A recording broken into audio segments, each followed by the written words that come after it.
Todo dia a gente tem as 4 estações do ano em Ponta Grossa. Chove, venta, faz sol, esquenta, esfria. É o paraíso dos alérgicos.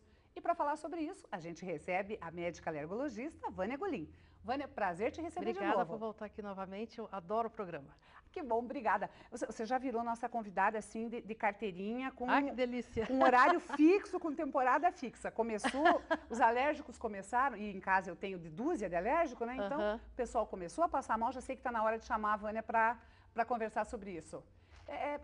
Por que essa época judia tanto de quem tem alergia respiratória? O que acontece? É a variação de temperatura. Vamos citar Ponta Grossa.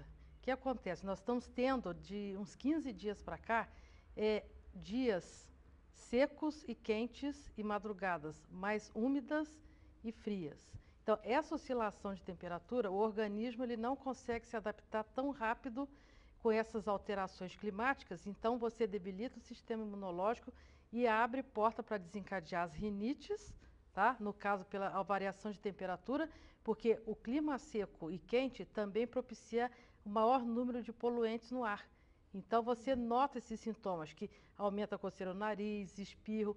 As pessoas que não têm alergia também podem ter sintomas, como por exemplo, nariz com crosta, olho ardendo e uma sensação de ardor na garganta. Não é dor, é ardor. Então parece que está ardendo por causa do clima, que o ar está muito seco, ele inala e resseca as mucosas. E em criança, o que acontece? Essa variação de temperatura quente e seco de dia e frio e úmido à noite propicia as infecções virais e, por sequência, também infecções bacterianas que podem acontecer, além das alérgicas. E quando se instala esse processo alérgico, Vânia, o sistema imunológico entra meio em colapso? Como é que é essa relação entre a nossa imunidade e a alergia? O que acontece? A alergia é uma resposta exagerada a um determinado estímulo. Então, você já tem um marcador alérgico para desenvolver a doença. O que acontece? Quando você entra em contato com alguma coisa que estimule esse sistema imunológico a trabalhar muito rápido, você libera substâncias do teu organismo que desencadeiam os sintomas, no caso respiratório, que tem outros mecanismos que desenvolvem outras doenças alérgicas.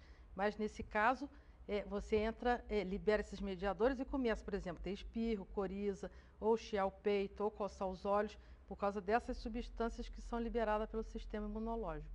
E aí isso te deixa mais propensa a pegar infecções por vírus, por bactérias, essa bagunçada que dá? A alteração climática, sim, mas na criança, até uns 3 anos de idade, ela está com o sistema imunológico ainda em formação.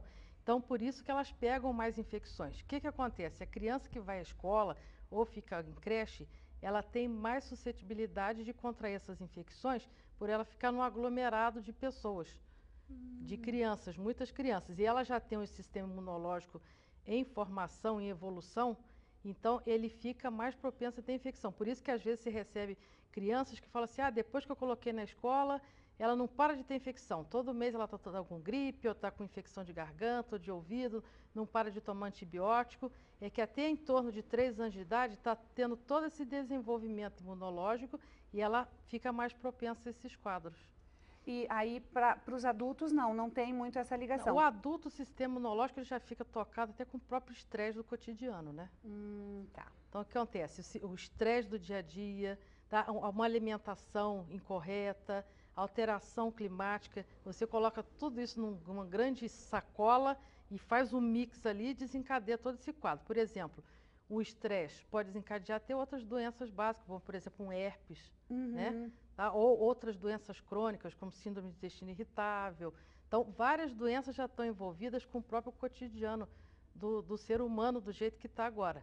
Então, isso daí propicia a você ter um sistema imunológico mais debilitado e abrir a porta para infecções ou reações alérgicas também. E a alergia também, uma crise pode ser desencadeada por esse estresse emocional, que às vezes a gente até ouve falar, tem crises, fica ansiosa, tem crise de asma, a criança tem crise alérgica por ficar nervosa. Existe isso ou é mito, Vânia? Não, quando eu fiz minha residência em alergia, nós tínhamos um grupo no hospital com psicólogos que acompanhavam pessoas com atopias. Então até eles comentam, não sei se essa teoria ainda é válida, porque tem um pouquinho de tempo que eu fiz, nem tanto tempo assim, mas que dentro da alergia, a asma seria uma forma da pessoa se fechar para o mundo, né? Ela trava. E a urticária, que são aqueles calomos que saem na pele, seria uma forma da pessoa se mostrar, me vejam, eu existo, porque todo mundo, o que você tem na pele? Então você está buscando uma forma de chamar atenção. Isso são teorias. Agora, algumas doenças, o estresse, a ansiedade, outras coisas, elas não que causam doença, elas exacerbam o quadro. Por exemplo, eu tenho uma urticária crônica, eu vivi uma situação de estresse, isso pode acentuar o quadro de urticária. Eu tenho asma e tive um estresse, eu posso exacerbar minha asma, não que ele seja o desencadeante, somente ele, como causa única. E outra coisa que é muito comum a gente ouvir, principalmente, por exemplo, das avós. Eu não sei o que é que essas crianças são tão alérgicas, os meus filhos não tinham isso. As alergias aumentaram, Vânia, ou o diagnóstico é que melhorou? As duas coisas. As duas coisas. Na realidade, o que está acontecendo é que os hábitos mudaram. Então, o mundo evoluiu. Então, o que acontece? Antigamente não tinha tanta poluição como tem agora.